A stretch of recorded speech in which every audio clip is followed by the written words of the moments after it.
श्री राधे राधे। भक्तों, श्रीमद् भगवद गीता भाव मंथन कार्यक्रम प्रारंभ किया जा रहा है।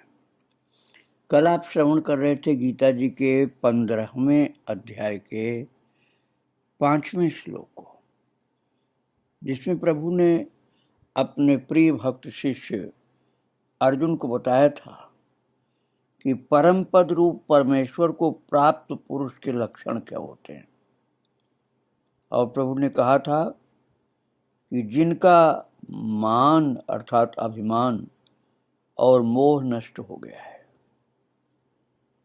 जिन्होंने आसक्ति रूप दोष को जीत लिया है, जिनकी परमात्मा के स्वरूप में नित्य स्थिति है और जिनकी कामनाएं पूर्ण रूप से नष्ट हो गई,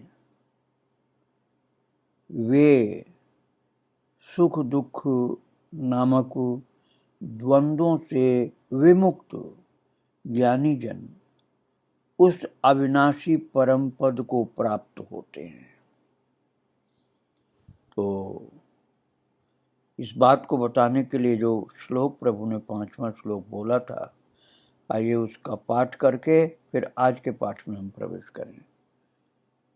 तो कल वाला श्लोक अर्थात 15वें अध्याय का 5वां श्लोक आप लोग फिर से पाठ कर लीजिए। कल आपने पाठ किया था। निर्माण मोहा जित संग दोषा अध्यात्म नित्या विनिवृत्त कामाः द्वन्द्वैर्विमुक्ताः सुख दुख संगैर् गच्छन्ति मूढ़ाः पदमव्ययं तत्। निर्माण मोहा जित संग दोषा अध्यात्म नित्या विनिवृत्त कामाः द्वन्द्वैर्विमुक्ताः सुख दुख संगैर् गच्छन्ति मूढ़ाः पदमव्ययं तत्। यह आपने कल वाले श्लोक का अर्थात 5वें श्लोक का पाठ किया। अब हम लोग मिलकर के पाठ करेंगे आज का श्लोक 15वें अध्याय का 6वां श्लोक। आइए हम सब बोलें एक साथ। न तद्भासयते सूर्यो न शशांको न पावकः यद्गत्वा न निवर्तन्ते तद्धाम परमं मम। न तद्भासयते सूर्यो न शशांको न पावकः यद्गत्वा न निवर्तन्ते तद्धाम परमं मम। भक्तों, ये पाठ किया गया 6ठे श्लोक का।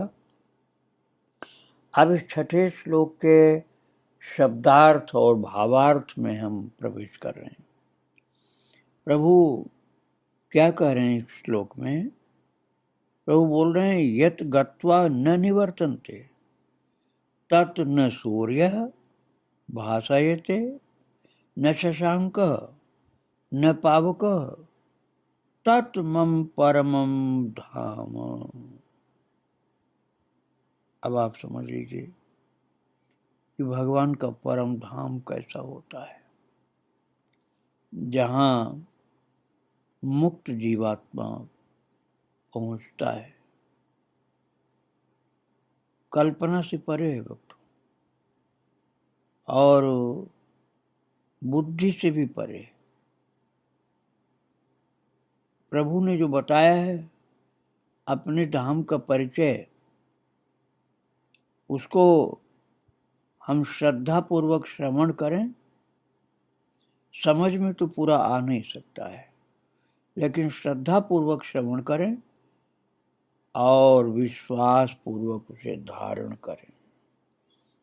श्रद्धा पूर्वक श्रवण करना आदर के साथ, और विश्वास, दृढ़ विश्वास के साथ धारण करें। ये भगवान के धाम की विशेषता है।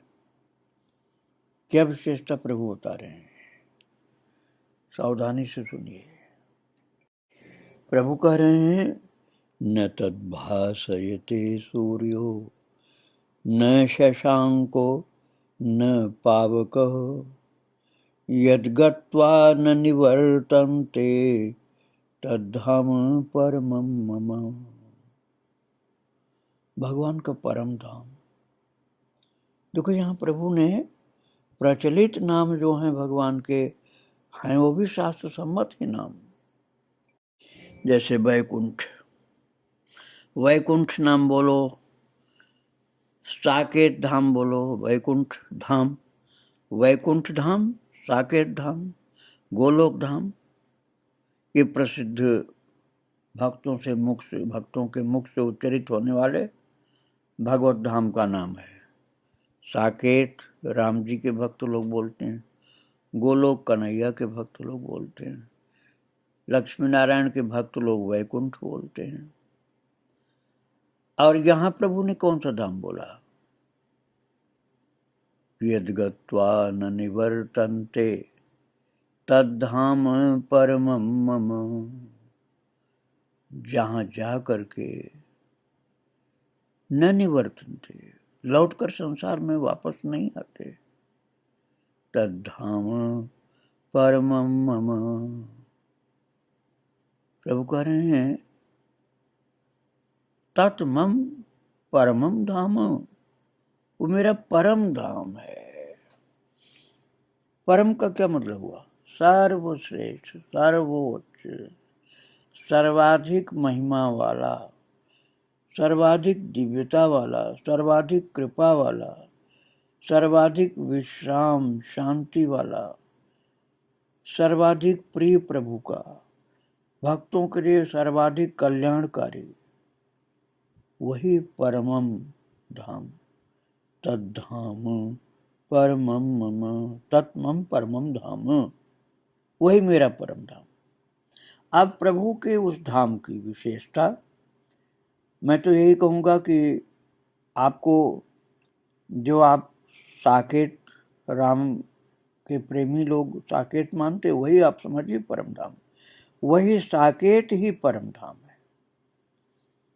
और कन्हैया के भक्त जो गोलोक धाम बोलते हैं, वही गोलोक धाम ही परम धाम है। लक्ष्मी नारायण के भक्त लोग जो वैकुंठ बोलते हैं, वही वैकुंठ ही परम धाम है। अब और भी कोई आपने धाम का नाम सुना होगा तो वही परम धाम है। इसलिए यहाँ गीता जी में प्रभु ने बहुत सारे नाम न लेकर के परम धाम, मेरा परम धाम, तत्मम परमम धाम, वही मेरा परम धाम है। अब वो जितने आप भगवत धाम के नाम जानते हो, वही प्रभु का परम धाम है। आपको बिल्कुल यही मानना है, कोई अलग कल्पना नहीं करनी है, अलग कुछ भी नहीं सोचना, अलग कुछ भी विचार नहीं करना, न कल्पना करना। अरे जो आपके ठाकुर जी का धाम वही परम धाम। क्योंकि ठाकुर जी तो एक ही हैं, चाहे कृष्ण को हो, चाहे राम को हो, चाहे नारायण को हो, चाहे भगवान को हो, परमात्मा को हो, ईश्वर को हो, एक ही बात। अब उस धाम की विशेषता क्या प्रभु बता रहे हैं? उस धाम की विशेषता जो बता रहे हैं वो अद्भुत है। वो हमारी बुद्धि के बाहर है, सोच के बाहर है। आप अपने घर में, कुटुंब में, परिवार में, मोहल्ला में, शहर में, गांव में, देश में, पूरी दुनिया में प्रकाश करने के लिए वर्तमान में विद्युत का सहारा लिया जाता है। वह विद्युत चाहे जल के माध्यम से उत्पन्न हो, चाहे वायु के माध्यम से, चाहे वो कोई एटॉमिक ऊर्जा के द्वारा उत्पन्न हो। वर्तमान में सर्वत्र प्रकाश के लिए विद्युत की आवश्यकता होती है। इसके पहले दीपक की आवश्यकता होती थी। दीपक में क्या होता था? अग्नि, अग्नि प्रकट होती थी। सोलर ऊर्जा जो होती है, सोलर एनर्जी, वो भी सूर्य के माध्यम से एक प्रकार की अग्नि होती है, जिससे प्रकाश और ऊर्जा दोनों उत्पन्न होती है। ऊर्जा उत्पन्न होगी, आप बहुत सारे काम उससे कर लेंगे, पंखा चला लेंगे, एसी चला लेंगे, ठंडा पानी गर्म पानी सब कर लेंगे। तो सोलर एनर्जी वो भी एक प्रकार की अग्नि है जो सूर्य भगवान के द्वारा प्राप्त हुई। अब यहाँ प्रभु जो कह रहे हैं वो सबसे अलग बात है। वो क्या कह रहे हैं? न तद्भासयते सूर्यो न शशांको न पावकः यद्गत्वा न निवर्तन्ते तद्धाम परमं मम। यत् गत्वा न निवर्तन्ते, यत् गत्वा न निवर्तन्ते, अर्थात जिस परम पद को प्राप्त होकर मनुष्य न निवर्तन्ते अर्थात लौटकर संसार में नहीं आते। आप ये समझ लो कि संसार में अपने कर्म बंधन से नहीं आती है, इसका मतलब हुआ। ऐसा नहीं कि भगवान भेजे तब भी नहीं आते। अरे भगवान भी आते हैं जगत का कल्याण करने के लिए संसार में। ऐसे उनके मुक्त भक्त भी जब प्रभु की सेवा करनी होती है, उनकी आज्ञा होती है, तो साक्षात देवर्षि नारद भी आते हैं। उद्धव जी को दर्शन दिया था उन्होंने। और सप्तर्षि सनकादि मुनि ये मुक्त हैं। मुक्त होने पर भी ये संसार में आते हैं, लेकिन प्रभु कह रहे हैं न निवर्तन्ते। जिस परम पद को प्राप्त होकर मनुष्य संसार में लौट के नहीं आता, तो संसार में लौट के नहीं आता इसका क्या मतलब हुआ? इसका मतलब वो भगवान की आज्ञा से प्रकट होता है। यहाँ उसका प्राकट्य होता है कर्म बंधन के अनुसार जन्म आदि प्राकृत जीवों की तरह से नहीं होता है। अर्थात वो जन्म लेकर के बड़ा हो करके और जो मृत्यु होती है सामान्यतः सभी जीवों की, वो सब उसको भोगने के लिए नहीं आना पड़ता। भगवान की सेवा के लिए भले आ जाए, प्रभु की आज्ञा का पालन करने के लिए भले आ जाए, लेकिन संसार के कर्म बंधनों को, जन्म मरण के चक्कर को भोगने के लिए उसको नहीं आना पड़ता। तो प्रभु कह रहे हैं यत् गत्वा न निवर्तन्ते। जिस परम पद को प्राप्त होकर मनुष्य लौटकर संसार में नहीं आता था, संसार बंधन में बंधने के लिए, संसार में माया मोह के चक्र में फंसने के लिए, ममता राग द्वेष में फंसने के लिए फिर नहीं आता। और तत् न सूर्य, और भगवान कह रहे हैं वो जो मेरा धाम है, तत् न सूर्य, उस स्वयं प्रकाश परम पद को सूर्य न सूर्य प्रकाश भासयते, उस स्वयं प्रकाश परम पद को सूर्य प्रकाशित नहीं करता। अब भाई जिसमें स्वयं ही प्रकाश हो तो सूर्य की जरूरत कहाँ है? अब प्रकाश नहीं है, अंधेरा है, तभी तो जरूरत पड़ेगी। लेकिन वो प्रभु का जो धाम है स्वयं प्रकाशित है, उसमें प्रकाश का कोई साधन की जरूरत नहीं है। इसलिए न तद्भासयते सूर्य और न शशांक, न चंद्रमा की रोशनी की आवश्यकता है, क्योंकि भगवान का परम धाम स्वयं प्रकाशित है। उसमें स्वयं ही दिव्य रोशनी सर्वत्र प्रकट है। न शशांक, न चंद्रमा, न पावक और न अग्नि ही। प्रभु के धाम की ये दिव्यता है कि वहाँ विद्युत की जरूरत नहीं, वहाँ दीपक की जरूरत नहीं, वहाँ सूर्य चंद्र की जरूरत नहीं, वहाँ अग्नि की जरूरत नहीं। ऐसा भगवान का धाम है। तो प्रभु कह रहे हैं जिस परम धाम को प्राप्त होकर मनुष्य लौटकर संसार में नहीं आते, अर्थात फिर से जन्म मरण के चक्कर में नहीं आते, वो उस स्वयं प्रकाश परम पद को न सूर्य प्रकाशित कर सकता है, न चंद्रमा और न अग्नि ही। वही मेरा परम धाम है। ऐसा प्रभु ने धाम के विषय में इस छठे श्लोक में बताया। आगे की चर्चा फिर की जाएगी। आज प्रभु को और उनके भक्तों को प्रणाम करके यहीं विराम दे रहा हूँ। श्री राधे राधे, जय जय श्री राधे। वृंदावन विहारी लाल की जय, राधा रानी की जय। जय जय श्री राधे श्याम, जय श्री सीताराम। श्री राधे राधे। भक्तों, श्रीमद् भगवद गीता भाव मंथन कार्यक्रम प्रारंभ किया जा रहा है। कल आप श्रवण कर रहे थे गीता जी के 15वें अध्याय का 6वां श्लोक, जिसमें प्रभु ने अपने प्रिय भक्त शिष्य अर्जुन को बताया था कि जिस परम पद को प्राप्त होकर मनुष्य लौटकर संसार में नहीं आते, अर्थात कर्म बंधनों से मुक्त हो जाते हैं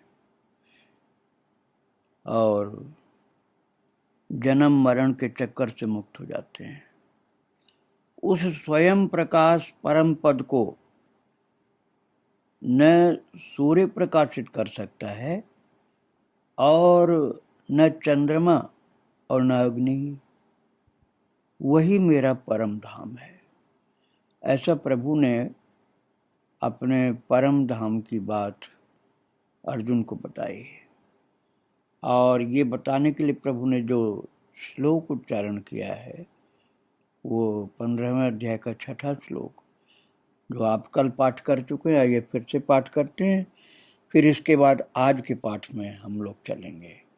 तो कल वाला पाठ है ये, न तद्भासयते सूर्यो न शशांको न पावकः, यद् गत्वा न निवर्तन्ते तद्धाम परमं मम। न तद्भासयते सूर्यो न शशांको न पावकः, यद् गत्वा न निवर्तन्ते तद्धाम परमं मम। ये कल वाला पाठ आपने किया। अब आज का पाठ अर्थात 15वें अध्याय का 7वां श्लोक पाठ करना हमको आपको, जिसमें प्रभु ने जीवात्मा के स्वरूप का कथन किया है। तो आइए हम 7वें श्लोक का सब मिलकर पाठ करते हैं। ममैवांशो जीवलोके जीवभूतः सनातनः, मनःषष्ठानीन्द्रियाणि प्रकृतिस्थानि कर्षति। ममैवांशो जीवलोके जीवभूतः सनातनः, मनःषष्ठानीन्द्रियाणि प्रकृतिस्थानि कर्षति। यह आपने पाठ किया 7वें श्लोक का। अब इस 7वें श्लोक के शब्दों का अर्थ और भाव में हम लोग आगे प्रवेश कर रहे हैं। भक्तों, श्लोक में प्रभु ने 7वें श्लोक में जो बताया जीव के स्वरूप की बात, उसमें प्रभु कहते हैं जीवलोके, अर्थात इस देह में। जीवलोके क्योंकि जीव इसमें, इस शरीर में रहता है, ये इस शरीर में इसका निवास स्थान होता है, निवास स्थान। तो जीवलोके का तात्पर्य हुआ इस देह में। सनातन अर्थात ये सनातन जीवभूत, जीवभूत का तात्पर्य जीवात्मा। मम एव मेरा ही, अंशः अंश है, और वही प्रकृति स्थाने इन प्रकृति में स्थित, मनःषष्ठानि मन और पांचों इंद्रियाणि इंद्रियों को कर्षति आकर्षण करता है। जीवलोके सनातन जीवभूत मम एव अंशः प्रकृतिस्थानि मनःषष्ठानि इंद्रियाणि कर्षति। इस देह में जो ये हमारा शरीर है, अर्थात इस देह में, ये सनातन जीवात्मा, देखो सनातन शब्द कहा गया है। अब आप ये मत कहिए कि एक दिन अलग हो गया और एक दिन मिल जाएगा। यदि ये बात कही जाए और सत्य होती तो सनातन शब्द यहाँ नहीं लग सकता था।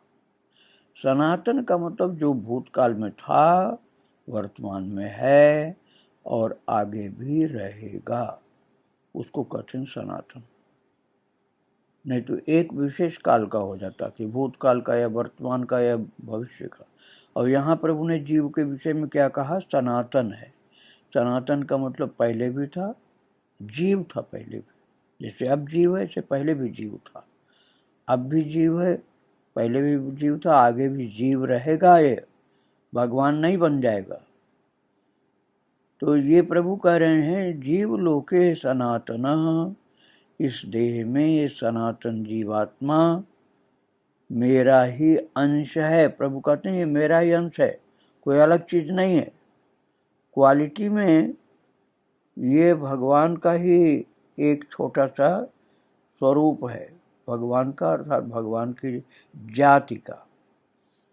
क्वांटिटी में, सामर्थ्य में, शक्ति में नहीं, गुणों की दृष्टि से, अर्थात ईश्वर अंश, जीव अविनाशी, चेतन अमल, सहज सुख राशि।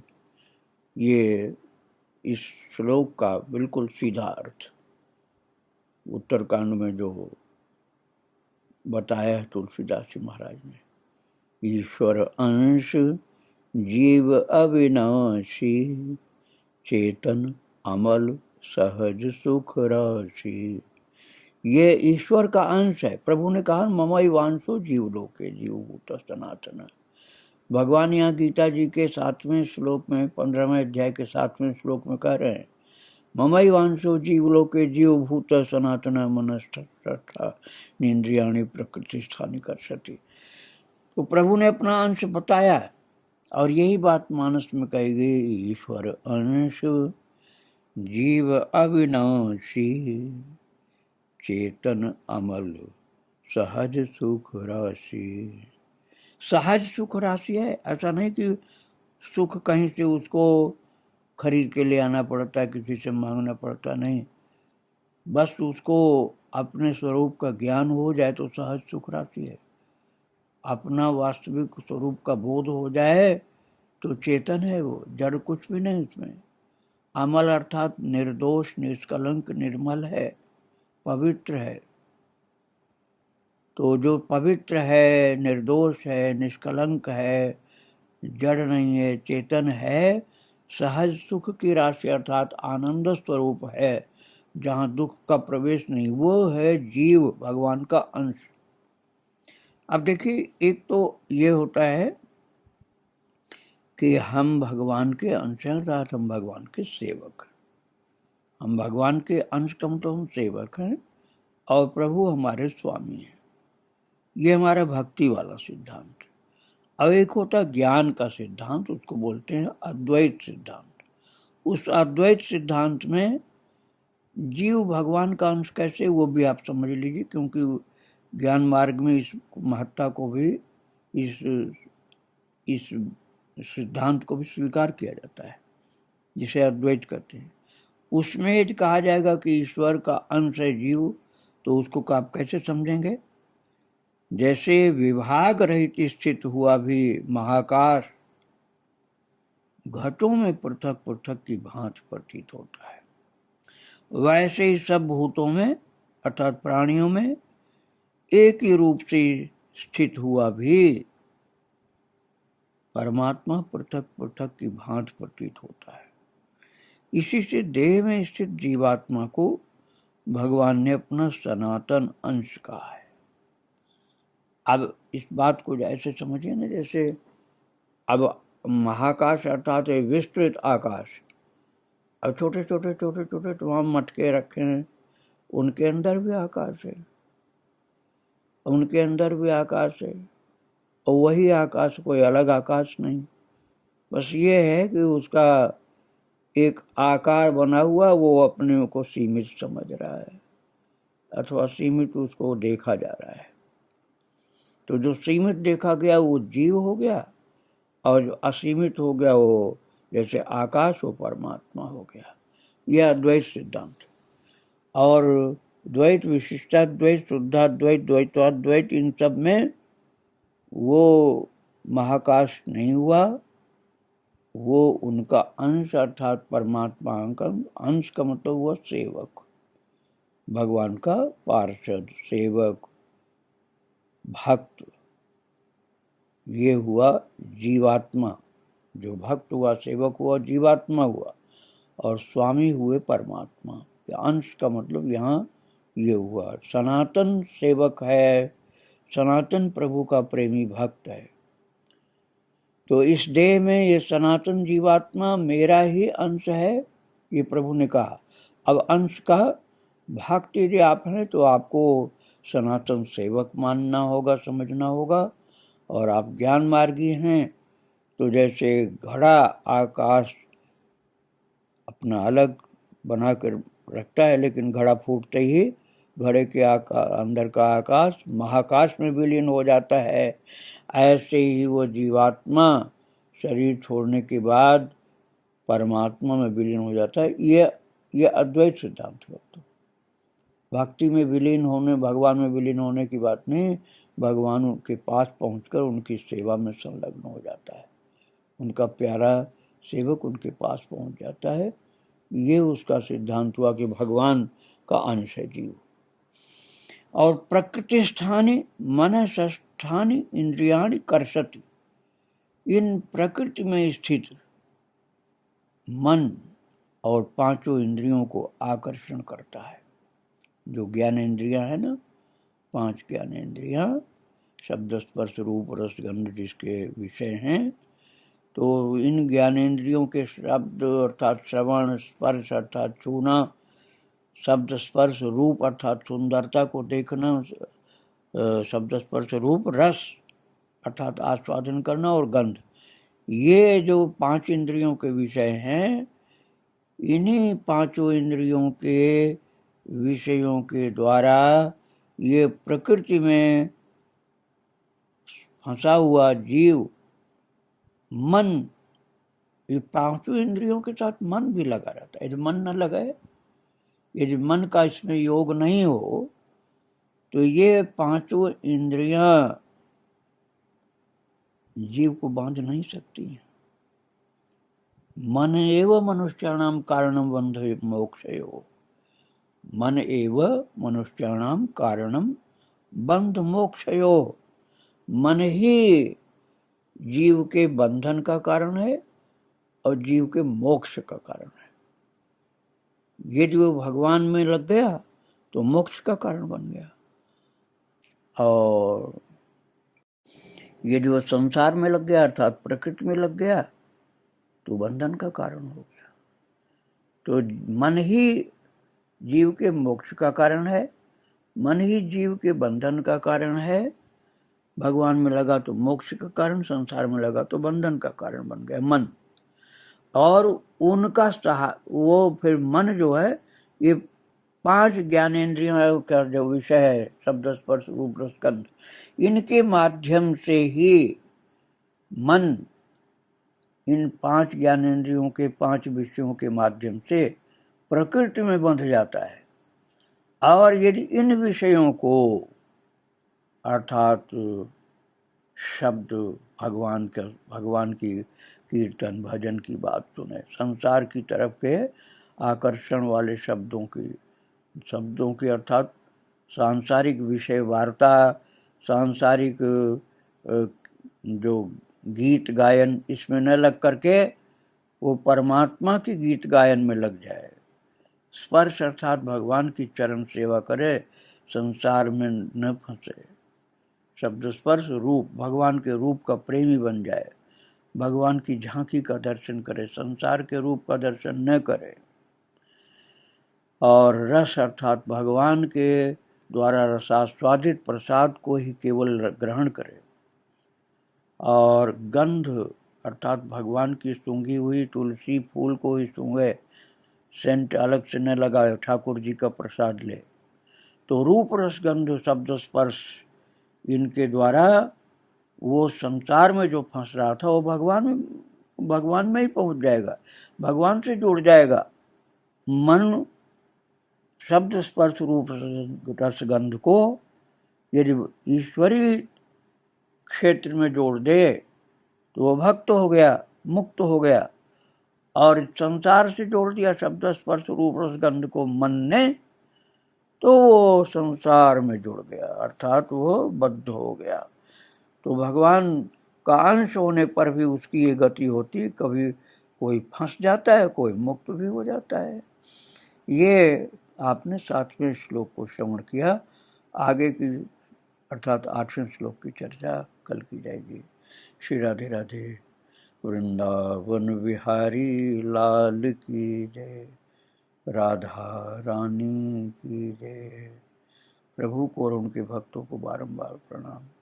जय जय श्री राधे श्याम, जय जय श्री सीताराम। श्री राधे राधे। भक्तों, श्रीमद् भगवद गीता भाव मंथन कार्यक्रम प्रारंभ किया जा रहा है। कल आप श्रवण कर रहे थे गीता जी के 15वें अध्याय के, गीता जी के 15वें अध्याय के 7वें श्लोक को। इसमें प्रभु ने अपने प्रिय भक्त शिष्य अर्जुन को बताया कि जीव का स्वरूप क्या होता है। जीव के विषय में प्रभु ने कहा, जीव लोके सनातन जीवभूतः मम एव अंशः प्रकृतिस्थानि मनः षष्ठानि इंद्रियाणि कर्षति। प्रभु ने कहा, इस देह में ये सनातन जीवात्मा मेरा ही अंश है और वही इन प्रकृति में स्थित मन और 5 इंद्रियों को आकर्षण करता है। तो इस बात को बताने के लिए प्रभु ने 7वां श्लोक जो उच्चारण किया था, आइए एक बार हम लोग भी पाठ कर लेते हैं, फिर आज के पाठ में आपको लेकर चलेंगे। तो अभी कल वाला पाठ अर्थात 7वें श्लोक का पाठ हम करेंगे। ममैवांशो जीवलोके जीवभूतः सनातनः मनःषष्ठानीन्द्रियाणि प्रकृतिस्थानि कर्षति। ममैवांशो जीवलोके जीवभूतः सनातनः मनःषष्ठानीन्द्रियाणि प्रकृतिस्थानि कर्षति। तो आपने कल वाला पाठ किया अर्थात 7वें श्लोक का पाठ किया। अब आज वाला पाठ जो 8वें श्लोक का है वो हम लोग सब लोग मिल करके एक साथ करेंगे। इस 8वें श्लोक में प्रभु ने जीवात्मा के गमन के विषय में बताया है। तो आइए हम सब मिल करके 8वें श्लोक का पाठ करें। शरीरम यद्वाप्नोति यच्चाप्युत्क्रामतीश्वरः गृहीत्वैतानि संयाति वायुर्गन्धानिवाशयातु। शरीरं यदवाप्नोति यच्चाप्युत्क्रामतीश्वरः गृहीत्वैतानि संयाति वायुर्गन्धानिवाशयातु। ये पाठ हुआ 8वें श्लोक का। अब इस 8वें श्लोक में प्रभु ने जो शब्द बोले हैं उसके अर्थ और भाव पर विचार करना है। प्रभु बता रहे हैं कि जीवात्मा गमन के विषय में क्या स्वरूप होता है, कैसे जाता है। भगवान कह रहे हैं, वायु आशयात गंधान इव ईश्वरः अपि यत् उत्क्रामति तस्मात् एतानि गृहीत्वा च यत् शरीरम अवाप्नोति तस्मिन् संयाति। प्रभु कह रहे हैं, वायु गंध के स्थान से गंध को जैसे ग्रहण करके ले जाता है, वैसे ही देहादि का स्वामी जीवात्मा भी जिस शरीर का त्याग करता है उससे इन मन सहित इंद्रियों को ग्रहण करके फिर जिस शरीर को प्राप्त होता है उसमें जाता है। अब ये भगवान ने जीवात्मा के गमन के विषय में बताया। बात ये भक्तों कि कई लोग सोचते हैं कि ये शरीर जो है ये मर गया तो जीवात्मा मर गया। जिनको ज्ञान नहीं है अध्यात्म विद्या का वो ऐसा समझ लेते हैं, और ये पूरा गलत है। केवल स्थूल शरीर ही मरता है, पंचभूत का, गगन समीर अनल जल धरनी, बस इन पांचों से बना हुआ जो पंचभूत का शरीर है वही मरता है, और उसमें जो विराजमान सूक्ष्म शरीर का स्वरूप है वो नहीं मरता। तो वो जाता कैसे, क्या क्या जाता है, इस बात को प्रभु बता रहे हैं कि वायु आशयात गंधान इव, वायु गंध के स्थान से गंध को जैसे ग्रहण करके ले जाता है। अब जैसे मान लीजिए कहीं सुगंध, खूब सुंदर सुंदर सुगंध चीज रख दी गई, बहुत सारे फूल, बड़े अच्छे वाले खिले वाले सुगंधित फूल कहीं रख दिए गए खूब ज्यादा मात्रा में, तो वायु जब वहां से बहती है, हवा चलती है जोर से, तो उस हवा में उस फूल की सुगंध चली जाती है आगे।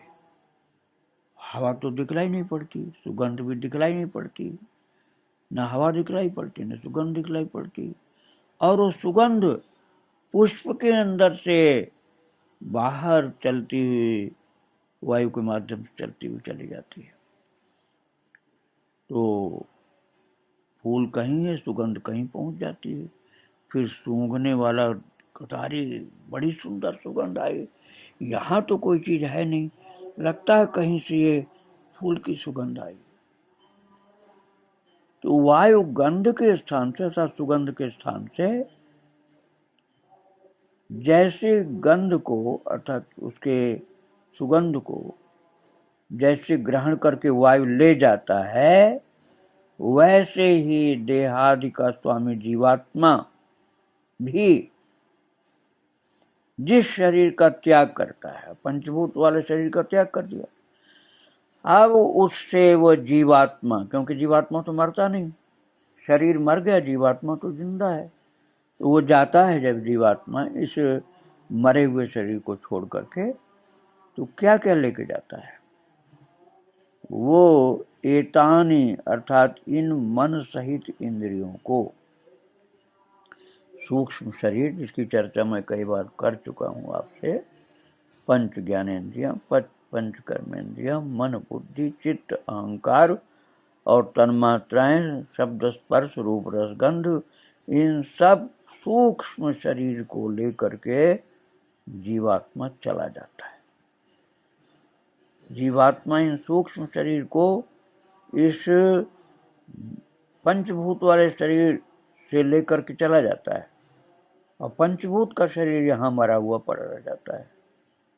अब वो मरे हुए पंचभूत के शरीर को तो लोग जला देते हैं, कोई गाड़ देते हैं, कोई जल प्रवाहित कर देते हैं, कोई ऐसे ही छोड़ देते हैं, कोई जीव जंतु खा जाते हैं, और किसी को कीड़ा मकोड़ा खा जाते हैं, किसी को जलाया गया तो राख का ढेर बन जाता है पंचभूत का शरीर।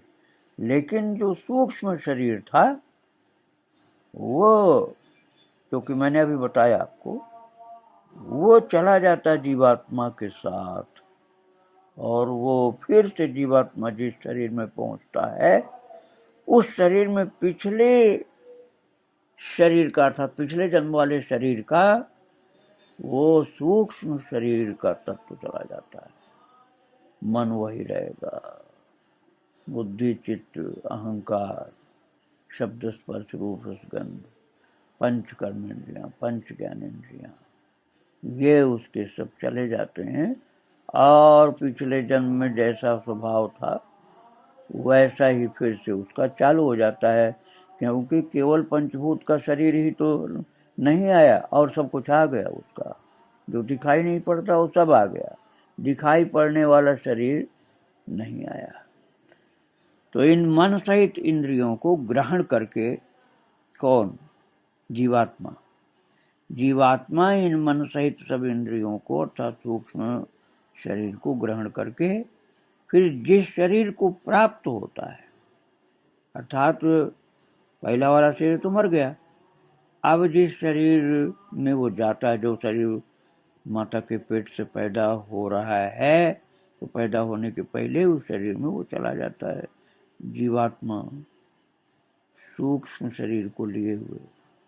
और वो जीवात्मा उसी शरीर को जिसमें वो गया है, सूक्ष्म शरीर को लिए हुए, उसी शरीर को अपना स्वरूप मान करके पैदा हो करके फिर उसी बंधन में फंस जाता है और रोता है, चिल्लाता है, कष्ट से जन्म लेता है ना, बड़ी मुश्किल से दब करके जन्म होता है। फिर वो रोता है, उसके कष्ट को तो कोई समझ नहीं पाता है। मक्खी काटे, मच्छर काटे, भूख लगे, प्यास लगे, मल मूत्र का कष्ट हो उसको, तो वो तो रोता है। प्यास लगे, भूख लगे तब भी रोता है, मल मूत्र निकलने पर भी रोता है, उसी में पड़ा रहता, मक्खी मच्छर काटता उसके कोमल मुलायम शरीर को तब भी रोता है। तो उसके कष्ट को तो क्योंकि बोल नहीं सकता, बोलने की क्षमता नहीं शरीर में, तो बोल नहीं सकता, इसलिए उसको चुप कराने की कोशिश की जाती है। हाँ, एक समझदार माँ हो तो उसको जल पिलाती, दूध पिलाती है और मक्खी मच्छरों से बचाने के लिए व्यवस्था करती है। उसको क्या कष्ट है जब नहीं समझ में आता तो डॉक्टर को दिखाती है। डॉक्टर अपनी बुद्धि के अनुसार कुछ अंदाज लगा के, कुछ जांच करके फिर उसकी चिकित्सा करता है। जहाँ तक उसके समझ में आता है वहाँ तक चिकित्सा कर देता है।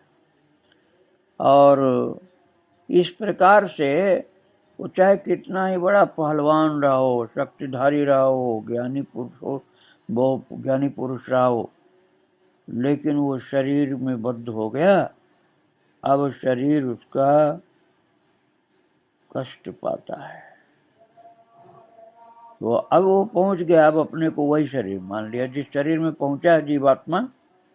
जिस शरीर में जीवात्मा पहुंचा है, सूक्ष्म शरीर को लिए हुए, जैसे वायु गंध को लेकर पहुंच जाती है नई जगह पर, जैसे वायु गंध को लेकर नई जगह पर पहुंच जाती है, ऐसे ही नए शरीर में जीवात्मा सूक्ष्म शरीर को लेकर पहुंच जाता है और अब उसी शरीर को ही अपना स्वरूप अज्ञान के कारण मान लेता है और जिंदगी भर अपने को कि मैं पुरुष हूँ, मैं स्त्री हूँ, मैं इस जाति का हूँ, मैं इस रंग का हूँ, मैं इस रूप का हूँ, कुरूप हूँ, स्वरूप हूँ, बलवान हूँ, कमजोर हूँ, बीमार हूँ, स्वस्थ हूँ, इस प्रकार से अपने झूठे परिचय को ग्रहण कर लेता है। मैं जीवात्मा हूँ, भगवान का अंश हूँ, ये बात उसको नहीं याद रहती है। मैं जीवात्मा हूँ, मैं भगवान का अंश हूँ, मैं जड़ चीज़ों, प्राकृत चीज़ों का स्वरूप नहीं हूँ, ये तो इस समय इसके आधार पर मुझको यहाँ बैठा दिया गया, लिटा दिया गया, स्थान दिया गया, जबकि मैं ये नहीं हूँ। अर्थात वो प्रकृति के बंधन में फंस गया और चेतन अमल सहज सुख राशि वह ये बात भूल गया। तो मरे हुए पंचभूत के शरीर को छोड़कर नए शरीर में इस प्रकार से पहुंच करके उसी में बंधन में फंस जाता है, बंध जाता है। ये भगवान ने बताया है 8वें श्लोक में। अब इसके आगे की चर्चा अर्थात 9वें श्लोक की चर्चा कल की जाएगी। आज प्रभु को और उनके भक्तों को प्रणाम करके यहीं विराम दे रहा हूँ। श्री राधे राधे, जय जय श्री राधे श्याम सीताराम। वृंदावन विहारी लाल की जय, राधा रानी की जय। जय जय श्री राधे श्याम, जय जय श्री सीताराम। श्री राधे। श्री राधे राधे। भक्तों, श्रीमद् भगवद गीता भाव मंथन कार्यक्रम प्रारंभ किया जा रहा है। कल आप श्रवण कर रहे थे गीता जी के 15वें अध्याय का 8वां श्लोक, जिसमें प्रभु ने अपने प्रिय शिष्य और भक्त अर्जुन से कहा था कि वायु गंध के स्थान से गंध को जैसे ग्रहण करके ले जाता है, वैसे ही देहादि का स्वामी जीवात्मा जिस शरीर का त्याग करता है, उससे इन मन सहित इंद्रियों को ग्रहण करके फिर जिस शरीर को प्राप्त होता है उसमें चला जाता है। अर्थात केवल पंचभूत का शरीर यहाँ रह जाता है और सब सूक्ष्म शरीर जीवात्मा के साथ अगले शरीर में पहुंच जाता है। जिस शरीर को प्राप्त करता वहीं पर पिछले शरीर के सूक्ष्म शरीर को लिए चला जाता है, केवल पंचभूत को छोड़ जाता है। तो ये प्रभु ने बताया था 8वें श्लोक में, जिसका पाठ हम आप फिर से करने जा रहे हैं, जो कल किया था। उसके बाद आज के पाठ में प्रवेश करेंगे। तो कल वाला पाठ 8वें श्लोक का, 15वें अध्याय के 8वें श्लोक का।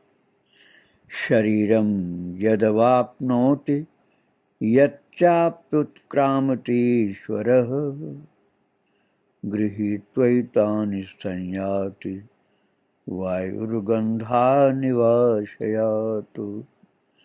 शरीरम यदवाप्नोति यच्चाप्युत्क्रामति ईश्वरः गृहीत्वैतानि संयाति वायुर्गन्धानिवाशयातु।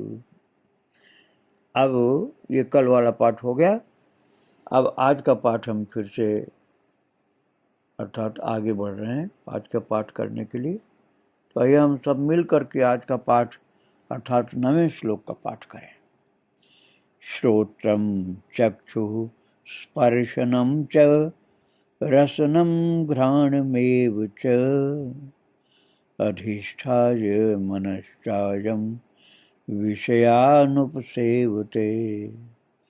श्रोत्रम चक्षुः स्पर्शनम च रसनम घ्राणमेव च अधिष्ठाय मनश्चायं विषयानुपसेवते।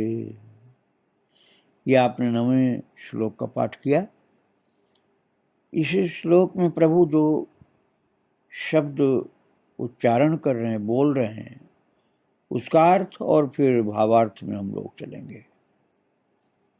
प्रभु कह रहे हैं अयम श्रोत्रम चक्षु च स्पर्शनम च रसनम घ्राणम च मन अधिष्ठाय एव विषयान उपसेवते। तो जो जीवात्मा उस अगले शरीर में गया है, पहला छोड़कर नए शरीर में गया है, अब वहाँ की बात प्रभु कह रहे हैं कि उस शरीर में स्थित हुआ जीवात्मा, अयम अर्थात ये जीवात्मा, श्रोत्रम, श्रोत्र अर्थात कर्णेंद्रिय के द्वारा, चक्षु अर्थात चक्षु इंद्रिय नेत्रेंद्रिय के द्वारा, च स्पर्शनम और त्वचा के द्वारा, तथा रसना अर्थात जिह्वा इंद्रिय के द्वारा, घ्राणम अर्थात नासिका के इंद्रिय के द्वारा, और मन को आश्रय करके अर्थात इन सब के सहारे से ही विषयों का सेवन करता है। अब बात यह कि सारी चीज़ें, पंचभूत के अलावा सारी चीज़ें वो लेके चला गया था जीवात्मा। तो जिस नए शरीर में पहुंचा है, वहाँ उन सूक्ष्म शरीर की सारी चीज़ों को, जो जैसे वायु के साथ सुगंध आ जाए, ऐसे वो लेके गया है जीवात्मा।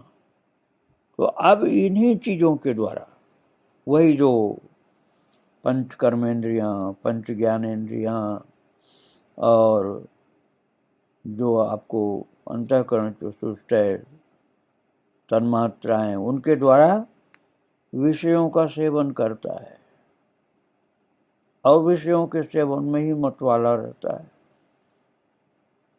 ये बात प्रभु ने बताई 9वें श्लोक में।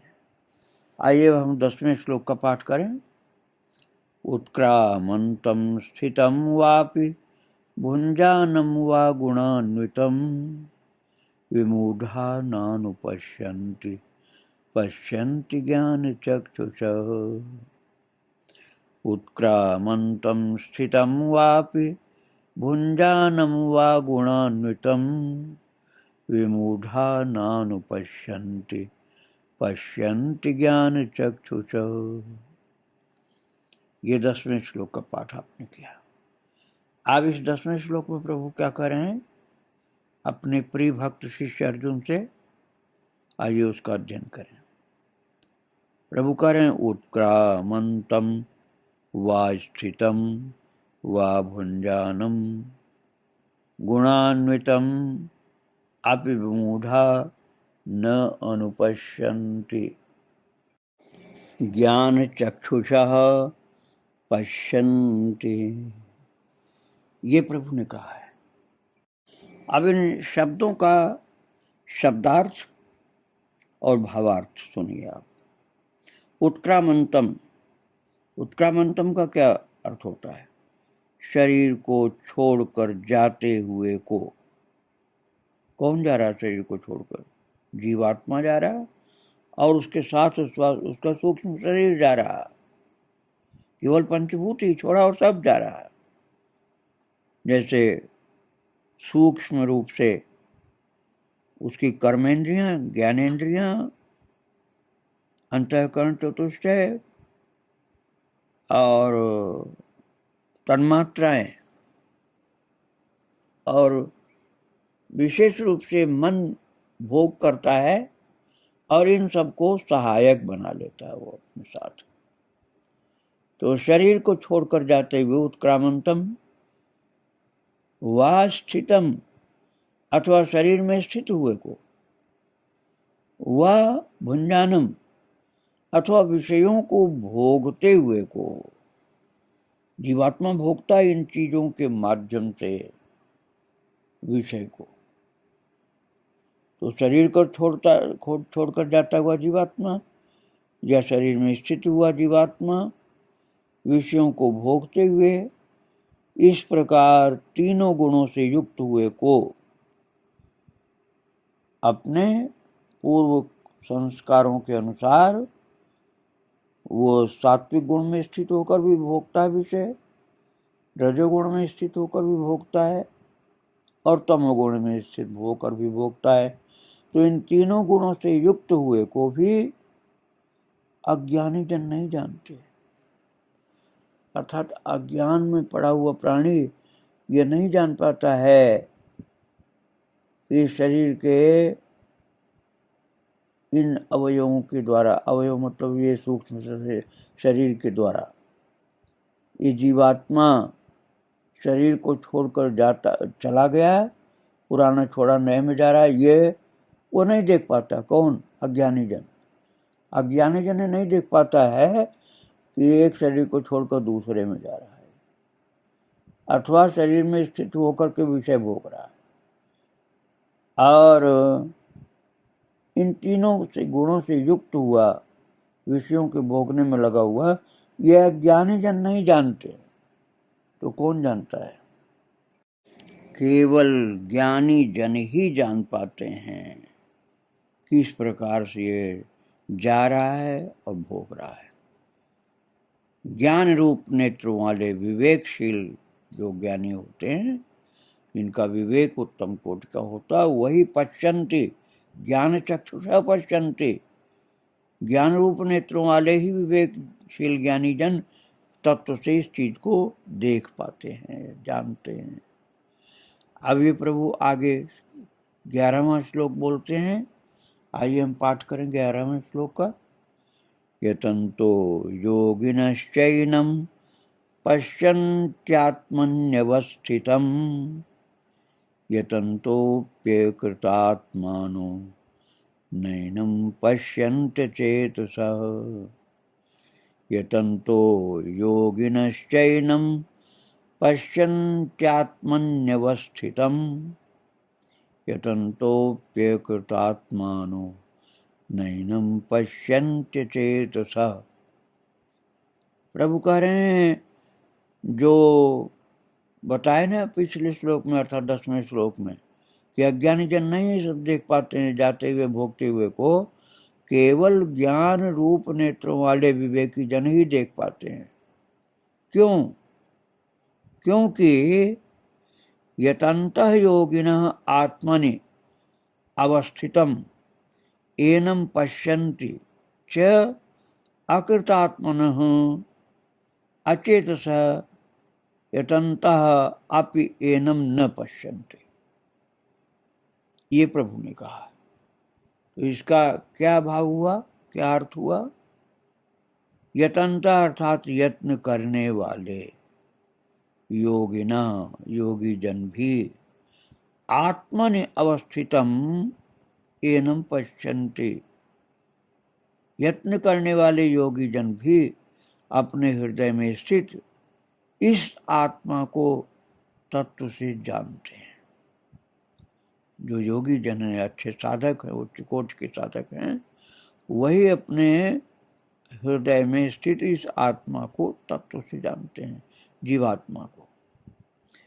किंतु जिन्होंने अपने अंतःकरण को शुद्ध नहीं किया है, अर्थात साधना नहीं किया, ध्यान नहीं किया, जप नहीं किया, कीर्तन नहीं किया, भगवान की सेवा नहीं किया, अच्छे सत्संग नहीं प्राप्त किए, वो जो व्यक्ति होते हैं अकृतात्मना, जिन्होंने अपने अंतःकरण को शुद्ध नहीं किया, वे अज्ञानी जन तो यत्न करते रहने पर भी इस आत्मा को नहीं जानते।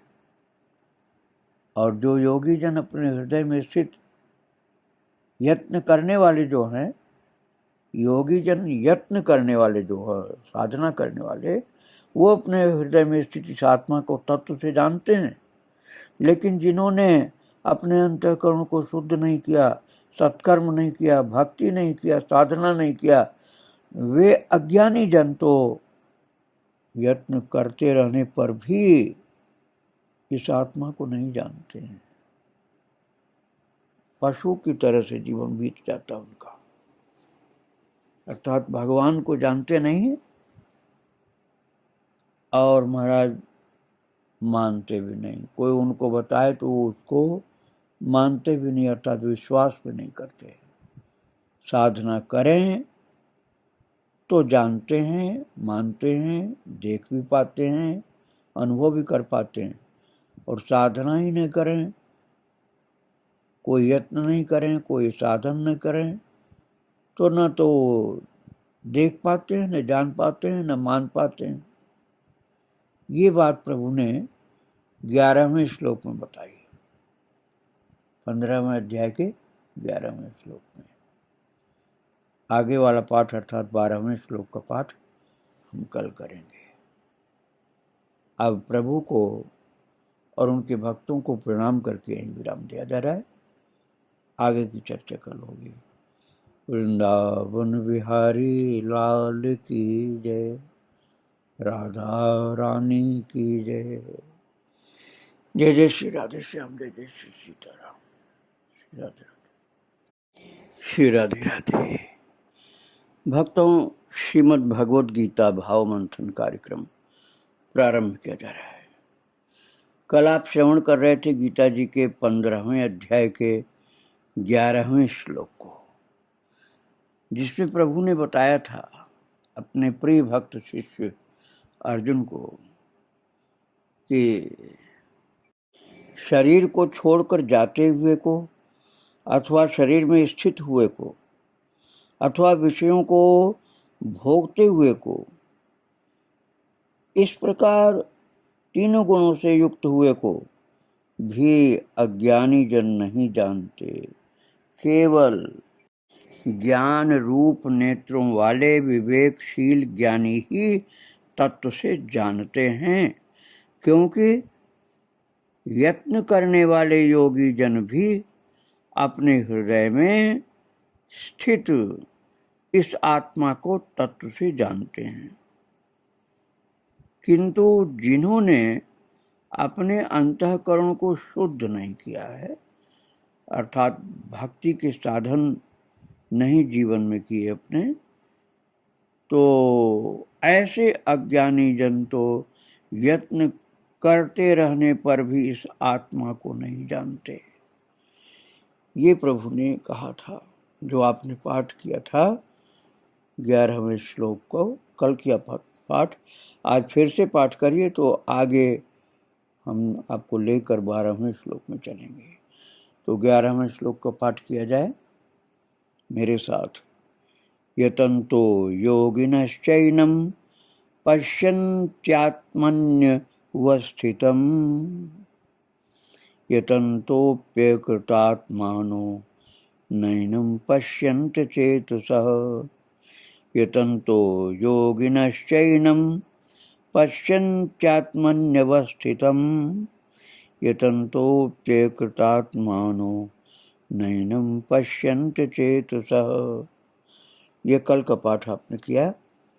अब इसके आगे आज का पाठ अर्थात 12वें श्लोक में प्रभु क्या कहते हैं, अपने ही तेज की महिमा को बताते हैं। आइए हम 12वें श्लोक का मिलकर के पाठ करें एक साथ। इसके आगे शब्दार्थ और भावार्थ की चर्चा की जाएगी। तो 12वें श्लोक का पाठ हम सब मिलकर कर रहे हैं। यदादित्यगतं तेजो जगद्भासयतेऽखिलं यच्चन्द्रमसि यच्चाग्नौ तत्तेजो विद्धि मामकम्। यदादित्यगतं तेजो जगद्भासयतेऽखिलं यच्चन्द्रमसि यच्चाग्नौ तत्तेजो विद्धि मामकम्। प्रभु कह रहे हैं इस 12वें श्लोक में कि हे अर्जुन, सूर्य में स्थित आदित्य गतम, आदित्य गतम अर्थात सूर्य में स्थित, यत तेजः अखिलम जगत भासयते च यत चंद्रमसि तत् अग्नौ तत् मामकम तेजः विद्धि। प्रभु कह रहे आदित्यगतम यत तेज, सूर्य में स्थित जो तेज है, अखिलम जगत भासयते, संपूर्ण जगत को प्रकाशित करता है। सूर्य में स्थित जो तेज है संपूर्ण जगत को प्रकाशित करता है। च यत चंद्रमसि, तथा जो तेज चंद्रमा में है, और यत अग्नौ, जो अग्नि में है, तत्मामकम, उसको तू मेरा ही तेज विद्धि, तेज जान। अब देखो भगवान का जो तत्व है ना, प्रभु का जो तेज है, उसको प्रभु ने अपने श्रीमुख से ही कृपा करके अर्जुन को बताया कि सूर्य में स्थित जो तेज है संपूर्ण जगत को प्रकाशित करता है, तथा जो तेज चंद्रमा में है और जो अग्नि में है उसको तू मेरा ही तेज जान। तो ज्ञानी जन जो होते हैं, जो भक्त होते हैं प्रभु के, वो ज्ञानी भी और भक्त भी इस बात को जानते हैं, जो प्रभु ने कृपा करके बताया कि जो सूर्य में तेज है जगत को प्रकाशित करने वाला वो तेज, और जो चंद्रमा में है वो तेज, और जो अग्नि में है वो तेज, प्रभु कह रहे हैं मेरा ही तेज है, उनका अपना नहीं है। अब आप समझिए इस बात को, कितना गंभीर बात है, जो सामान्यतः व्यक्ति, नास्तिक व्यक्ति नहीं मान पाएगा कि जो सूर्य में तेज है वो कृष्ण का तेज है, चंद्रमा में तेज है कृष्ण का तेज है, अर्थात भगवान का तेज है, और जो अग्नि में तेज है वो भी भगवान का ही तेज है। अब ये समझ लीजिए कि जिसका तेज है अर्थात प्रभु का जो तेज है, तो उसके ऊपर शासन तो प्रभु का ही है। वो जितना चाहें तेज को दें, जितना चाहें कम कर सकते हैं। तो संसार की सृष्टि और विनाश सब प्रभु के तेज में विराजमान है, और उसको उन्होंने दे रखा है, सूर्य को, चंद्रमा को, अग्नि को। तो ये बहुत गंभीर तत्व की बात प्रभु ने बताई है। सामान्यतया व्यक्ति समझता है कि सूर्य की गर्मी सूर्य की है, चंद्रमा की शीतल प्रकाश की किरणें चंद्रमा की हैं, और अग्नि का तेज अग्नि का है। लेकिन यहाँ भगवान ने बताया कि वो तेज मेरा है, मेरा ही तेज जान, मामकम तेज विद्धि। उन तीनों को, सूर्य को, चंद्रमा को, अग्नि को जो प्रभु ने बताया, तो कह रहे तत् मामकम तेज विद्धि, उसको तू मेरा ही तेज जान, क्योंकि प्रभु का तेज है वो। अर्थात वो तेज वास्तविक रूप से ठाकुर जी का है, वो उन्होंने प्रकाशित कर रखा है सूर्य में, चंद्रमा में, अग्नि में, और भी अनंत जगह प्रभु ने तेज को जहां जहां उचित जितना समझा प्रकाशित किया है। ये ठाकुर जी स्वयं बता रहे हैं 12वें श्लोक में। अब आप मेरे साथ पाठ करिए 13वें श्लोक का, जिसमें प्रभु पृथ्वी रूप से संपूर्ण जगत को धारण करने वाले और चंद्रमा रूप से उसका पोषण करने वाले प्रभु अपने प्रभाव का वर्णन करते हैं। हाँ, तो 13वें श्लोक का पाठ सामूहिक रूप से। गाम विश्य च भूतानि धारयाम्यहमोजसा पुष्णामि चौषधी सर्वाः सोमो भूत्वा रसात्मकः। गाम विश्य च भूतानि धारयाम्यहमोजसा पुष्णामि चौषधी सर्वाः सोमो भूत्वा रसात्मकः। अब प्रभु इस 13वें श्लोक में कह रहे हैं, च अहम गाम आविश्य ओजसा भूतानि धारयामि च रसात्मकः सोमः भूत्वा सर्वाः औषधि पुष्णामि। प्रभु कह रहे हैं, च अहम, और मैं, गाम आविश्य, पृथ्वी में प्रवेश करके, गाम अर्थात पृथ्वी में, आविश अर्थात प्रवेश करके, ओजसा अपनी शक्ति से, अपने ओज से, अपने शक्ति से, अपने भूतानि धारयामि, सब भूतों को अर्थात प्राणियों को धारण करता हूं। कैसे? पृथ्वी में प्रवेश करके। प्रभु कह रहे हैं, अहम अर्थात मैं ही पृथ्वी में प्रवेश करके अपनी शक्ति से सब प्राणियों को धारण करता हूं। अब आप समझ लीजिए, जो भगवान पृथ्वी में प्रवेश करके प्राणियों को धारण न करें, तो पृथ्वी महान जो पूरा का पूरा मिट्टी से बनी, उसके अंदर पत्थर, कंकड़ और धातुएं भी हैं, लेकिन सर्वाधिक तो मिट्टी है।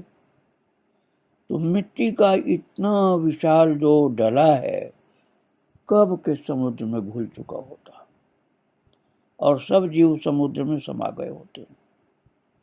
लेकिन भगवान ने पृथ्वी में प्रवेश किया है, और